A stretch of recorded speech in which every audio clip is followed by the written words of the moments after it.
pushing me. Please, try again, and I'll send you out of here in plastic. He wants me to jump the wall.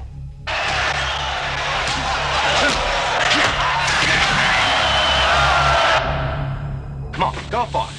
Thanks, youngster. I owe you one. Hey, Manny, take me with you. They escaped together. They battled the elements. They achieved the impossible. Smile, man, we're free. But their train to freedom was out of control.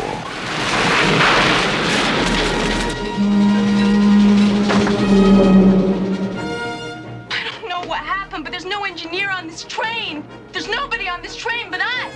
The brake shoes have burned off. The overspeed control must have gotten screwed up. Engineers do not just quote.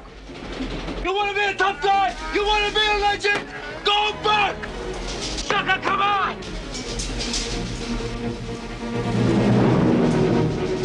Ain't getting caught alive.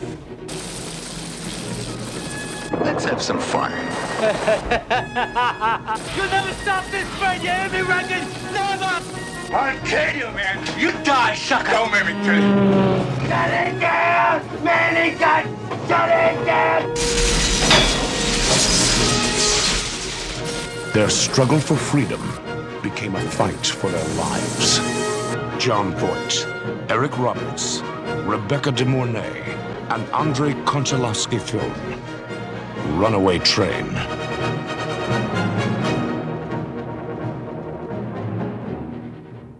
When I was first asked to do the character by Andrei Konchalovsky, I was doing another film, quite another film, and I was having trouble putting on weight at that time. I was very sick, actually.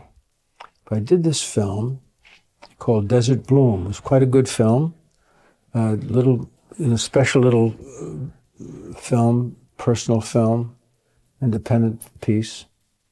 And I was working on that, when Andrei called me continuously, and he wanted me to do this film, and it was for Canon Pictures, and they had a deal for me and all of this, right? And I had a great deal of difficulty making the decision to do it, because in the state that it was given me, I had a lot of problems with it. And yet I loved Andrei Konchalovsky. I loved his work. So I loved the poetry of his work, very poetic work. And I really wanted to work with Andrei, but I found difficulty with the script. I came to the United States because Jon invited me. He wanted to make a film with me because he had a company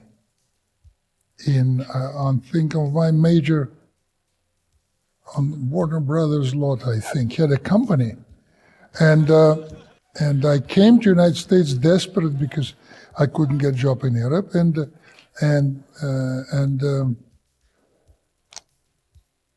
the company called Caliban, like Shakespeare character. And I worked with him, I worked for a script, I worked for him, I was working on the script, and nothing came out of it. So we were very close friends. And then he made screenings of Siberia, and he was trying to help me a lot. So, and then several years later, when I got the script, I started to think who can do it. And of course, one of the first names was Jon, and I called him and I said, I want you to read the script, and he said, oh no, I don't want to.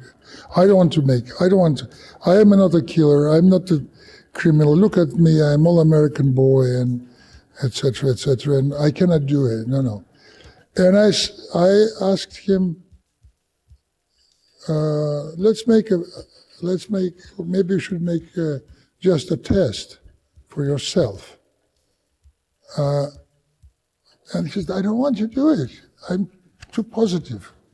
I'm macadam cowboy, So I finally start to argue with him and convince him that this is not a, this is a tragic character, and I cannot take someone with a kind of criminal face. I wanted to have a positive character that has violence inside. The moment he understood that what I was looking for, he started to work on the script very, very seriously, and we made a test, and he was sensational.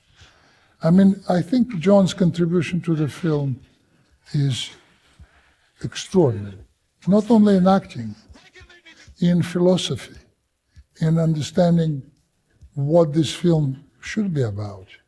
And because of all the doubt that I had, Andrei insisted, and this is what Andrei insisted. He said, "Jon, listen, we won't do anything that we don't both approve of. That's the deal." Now, Andrei and I were friends at that time, and my partner and I had been in some way responsible for getting him a green card, which he wanted very badly to work in the States. So we were that close. And we trusted each other, and had a great affection for each other. I was really deeply impressed with his talent, and I liked him very much. We got along very well.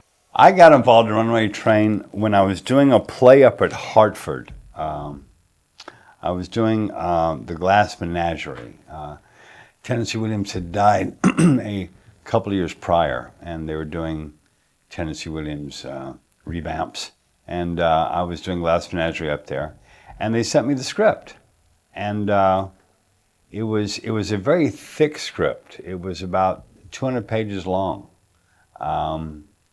I believe it was Kurosawa's version, although it didn't say that on the script, but it was very thick and very, very descriptive. Everything was described like a painting, and I loved it, but I said, it needs to be edited. And then I went away and I did a movie called The Pope of Greenwich Village, and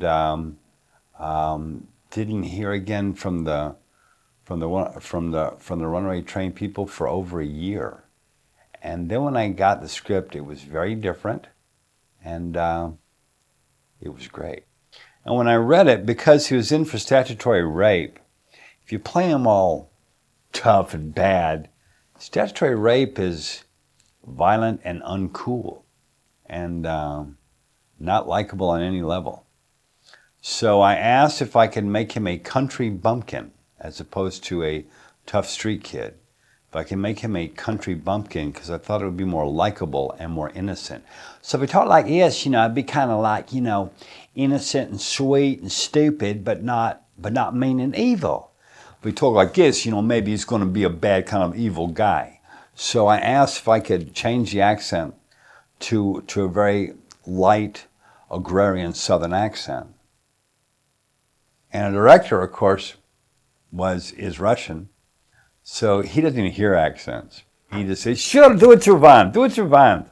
So I made the guy a little country bumpkin, so I would not scare the girls. That's basically why. Eric is a character. There are so many times when I hated him on the set. He was difficult, and he was very, I would say, insecure. And when someone is insecure, he makes troubles to everyone. And Eric was, I think, he's a sensational actor. And I also think that he had this very perverse sense of humor, very rare. Also, he's very handsome.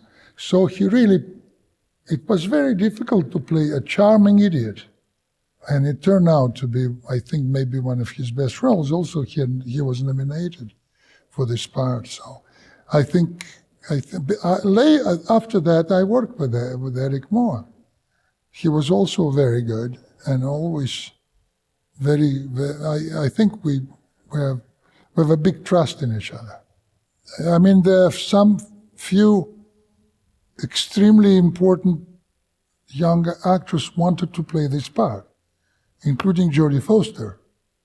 And I think she never forgot and never pardoned me that I didn't cast her.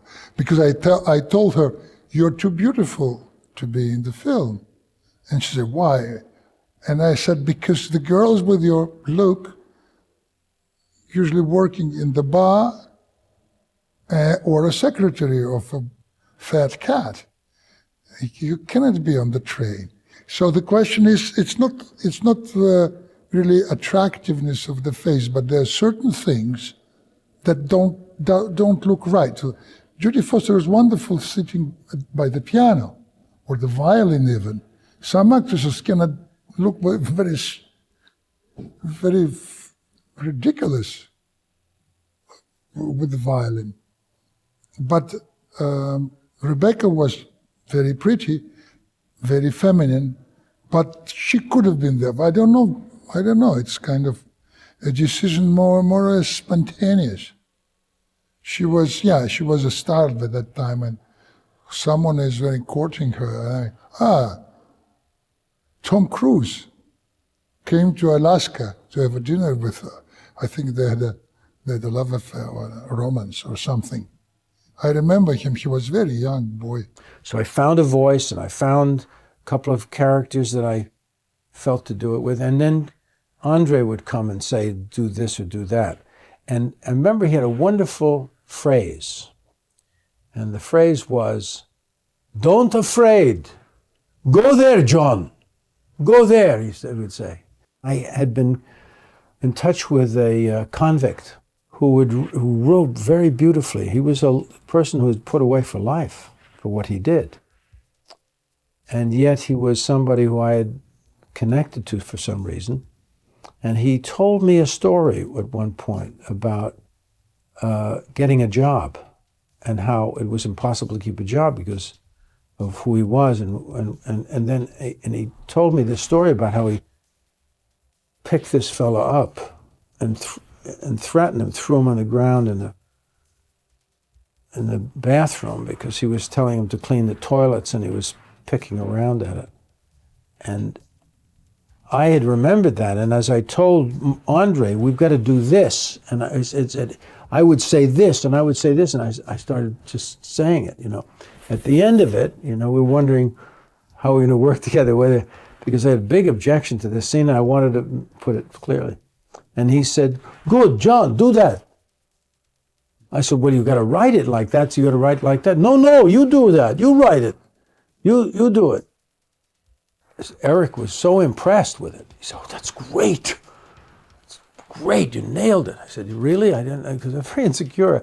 I'm an insecure guy anyway. But then, and Andrei said, "Wonderful. That's it. Boom."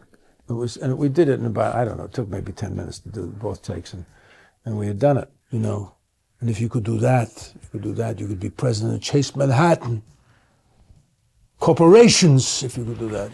It's a beautiful scene.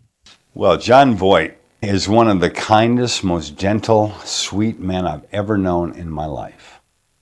And in fact, John's about 6'2" or 6'3", and Jon only weighed about 180 pounds at the time.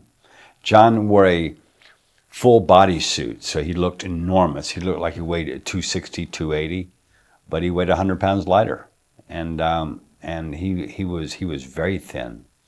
But he and I actually bonded when we're doing makeup tests, and he was doing a bunch of different scar tests, and he looked up at me at one point in the makeup mirror. He looks up at me and he goes, "What do you think?" And he looked pretty awful. I said, "I don't think you want to know." And he goes, "That's good." And that's when we kind of made friends. Eric was wonderful in the part. It was just wonderful. From the first day he had that part, he locked that. He knew what he wanted to do with it. So he was painting that character very beautifully, and we just happened to hook up in a certain way. The chemistry was very good between us. The shooting in the tundra of Alaska, we call it, was hell. Actually, that movie was supposed to be shot in Montana, and we all arrived in Montana, And we parked and got unpacked and got ready to go. And about 2 days passed. And the snow, which, when we got there was about 2 feet deep, started to thaw. And by the 4th day, the snow was pretty much gone. So our producers said, well, this story takes place in Alaska. We go to Alaska. And we were all miserable because it was cold as a nun's ass. Is that a bad thing to say? It was cold. And so, I mean, brutally cold. And when you're on a train, even though you're roped off, and so you're safe, and I'm with stuntmen, I did my own stunts back then, and I'm walking on the outside of the train with John's stunt double, and I mean, it is awful cold. Your skin is like coming off your bone, it feels like. Even though the train's only doing like 40 miles an hour, it's not fast, but it was so cold and so brutal. The cinematographer had come from the Bond films. He did all the Bond films at that point. And he was excited to work with Andrei Konchalovsky. He had heard about him, he saw some of his films. And Andrei had a very strong, from the beginning when I talked to him, he knew he was going to shoot the whole thing with a handheld camera. We shot all the exteriors in Alaska and almost all the interiors in LA, and it was the old CBS lot, which if you don't know CBS, you won't know it, but it was just a big old empty lot, and they would put train cars in it, and they'd rock them. We'd have guys outside, action, and they'd push the car, cut, and they stop, sit down, have a Coke, and that's how we did all the interiors. At one point, they were thinking of calling it The Beast, the film The Beast, because it was Manny is the Beast, but also the train is the Beast. It had almost a face on it as it moved through the snow. And then, of course, at the end, the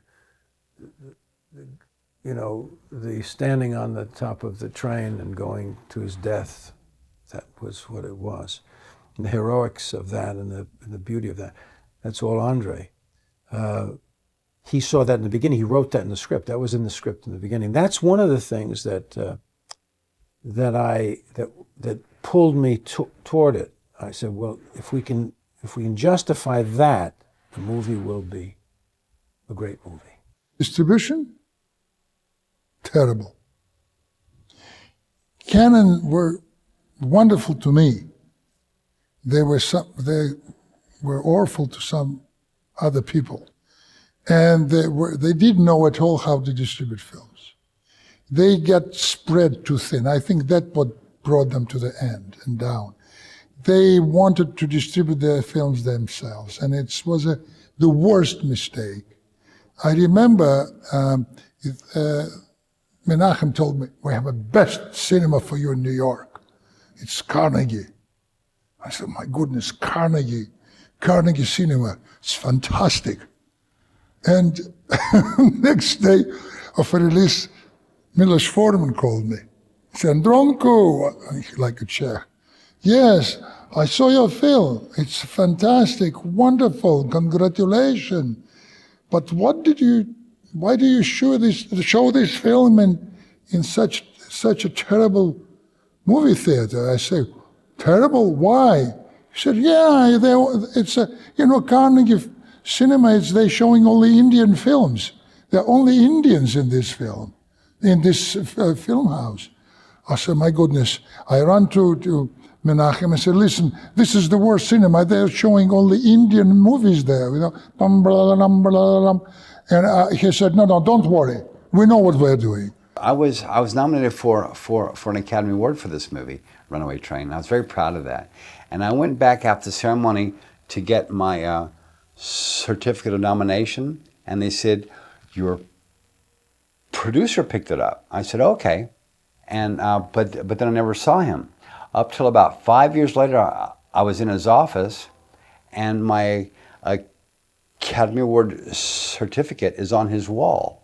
So if anybody can get it off that wall and get it back to me, I really want it. It means so much to me. And he swiped it. I think the Cannon name and some of the expectation and some of the reputation of Cannon injured us when it came to the Oscars. And probably we didn't get, the movie was not of the quality. It was such a high quality film. It was not the kind of film that Cannon was used to distributing, so they didn't know how to distribute it in a certain sense. I don't know if it could have gotten, more attention if it had a different name to it. It probably could have, but I'm very grateful for Cannon. They had a great spirit about it. The problem with Cannon, when I finally, hit the wall, was because Menachem Golan, he wanted to do everything for everybody. He just wanted, if you came into the office and you said you had a film and you loved the film, he said, oh, that's good, you ought to do it. And then he had to go find money, and then he couldn't find the money. Then he'd say, well, we can't afford to do that. We can't afford, so they got in trouble with money all the time. They were always searching for money. We made a bet with Menachem. And I told him, Menachem, we're not going to get Oscars because your company is a schlock producers, schlockmeisters. And you're called in Hollywood bad news Jews. And I'm going to bet. And I said, don't worry, we're going to get let's make a bet. $1,000, we're going to get an Oscar. I said, good, we made a bet. And I asked him, $1,000 in singles, I will put them on the wall behind my desk. I was very honored and grateful for the nomination, because that's a big deal for an actor to get a nomination. You have to earn it, and we earned it.